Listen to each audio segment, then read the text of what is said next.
asambleísta independiente, integrante de la bancada de Integración Nacional. Bienvenido a Contacto Directo.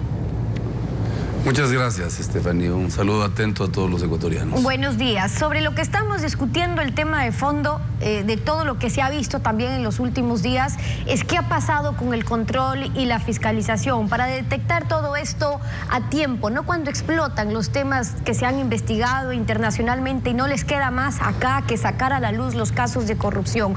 Saber entonces dónde hay que hacer esa cirugía urgente, que es lo que tanto ha ofrecido el gobierno actual de Lenín Moreno. ¿O es que en verdad, asambleísta, los tiempos han cambiado y resulta que en 10 años pues no prosperó ningún juicio político a un ministro de gobierno porque no se han dado casos de corrupción? Casos de corrupción existen por montones. El tema es de que el rol de la Asamblea de fiscalizar no se cumplió a cabalidad. Esta acumulación de poder en un solo partido político y en una sola persona ha provocado estos actos de corrupción que en este momento tienen a todos los ecuatorianos escandalizados.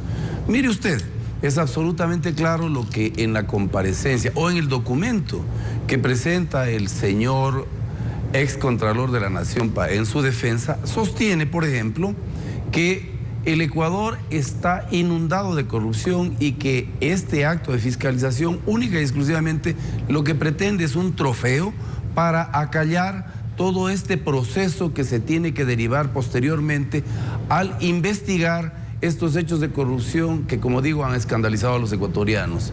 No es la justicia ecuatoriana, no es precisamente el Congreso Nacional el que ha develado estos actos de corrupción y esta trama de corrupción. Ha sido el gobierno de Brasil, ha sido el gobierno de los Estados Unidos y se inició todo esto con la develación de los Panama Papers. Es decir, si hay una gran mentira que los ecuatorianos en este momento no están dispuestos a tragársela.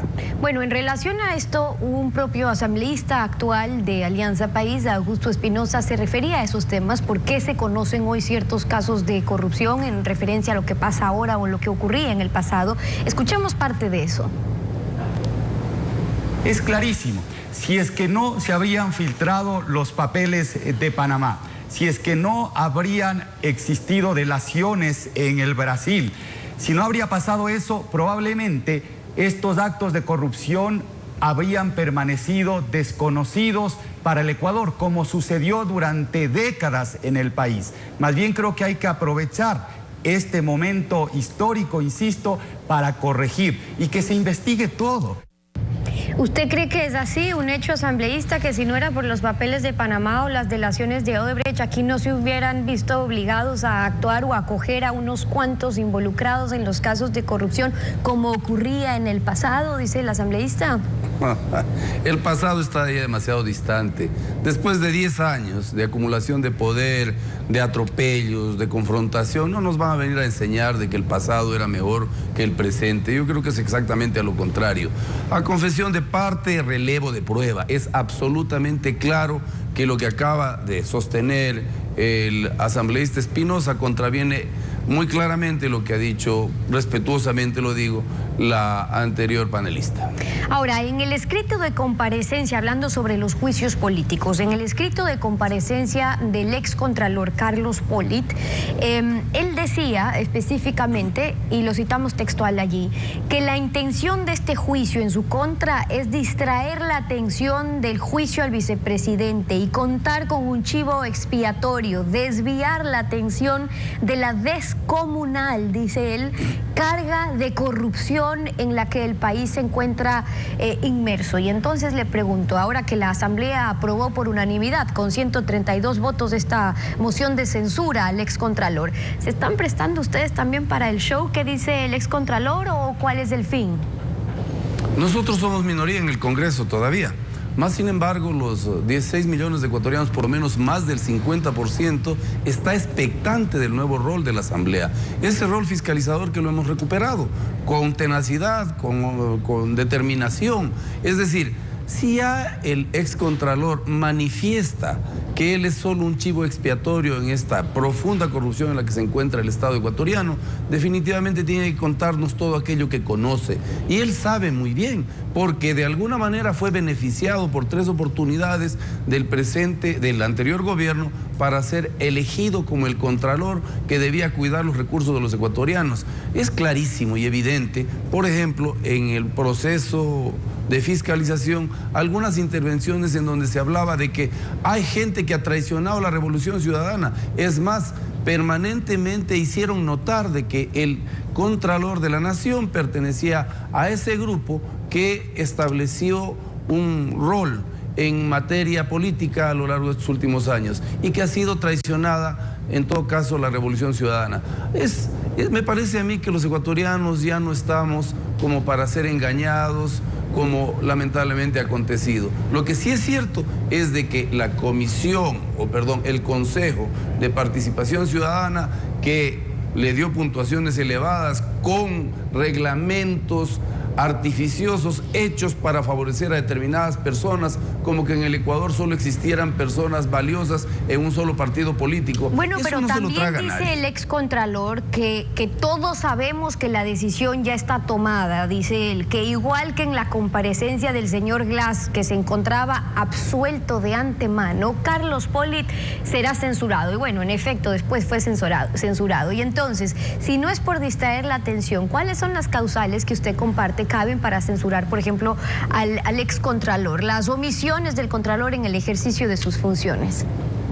Las mismas que ellos sostienen para procesar en el juicio político al excontralor Polit.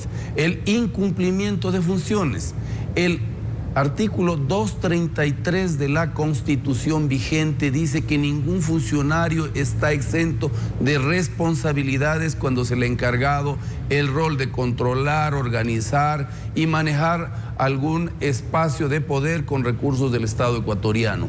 Asimismo, si se habla del 129 en su numeral segundo, en donde se establece la figura, no se le dice al señor vicepresidente de que él está en el juicio político procesado por temas de orden penal. Es precisamente la responsabilidad política de administrar unos recursos y un sector estratégico que le fue delegado por el presidente de la República. Pero entonces hay que ir a lo de fondo, le pregunto, asambleísta, brevemente para terminar. ¿Es toda la función de transparencia entonces que necesita un cambio? Porque han cuestionado ustedes el Consejo de Participación Ciudadana, que fue quien eligió, ustedes también votaron, usted en el 2007 votó a favor de la terna en la que ponía al Contralor, pero en los últimos años fue el Consejo de Participación quien eligió y posesionó esta asamblea con mayoría de Alianza País al Contralor. ¿Qué pasa con todo el ejercicio y la función de transparencia, el Consejo de Participación, sobre esta cirugía mayor de la cual finalmente hay que hablar? El Consejo de Participación está secuestrado por gente que pertenece a un solo partido político. Es más, como ustedes podrán evidenciar, existen personas vinculadas familiarmente como vocales del Consejo de Participación Ciudadana a algunos asambleístas y algunas personalidades de Alianza País. Respecto de lo que inicialmente manifestó usted, en efecto, con sujeción a la Constitución del año 98, el Congreso debía establecer una terna para que no sea el Ejecutivo el que coloque a cuidar los dineros de los ecuatorianos, como ahora acontece, invirtiendo las cosas. Y no fui yo el que escogió al señor Polit, fue el señor Correa, y hay que preguntarle qué tipo de compromisos existieron, porque luego nos tenemos que acordar que hubieron los votos para aprobar la famosa consulta popular que hoy trajo como consecuencia este Ecuador que hoy tenemos. Eliseo Azuero es asambleísta independiente, hoy en Contacto Directo. Gracias por habernos acompañado. Muy amable a ustedes. A usted. 7:32, una pausa.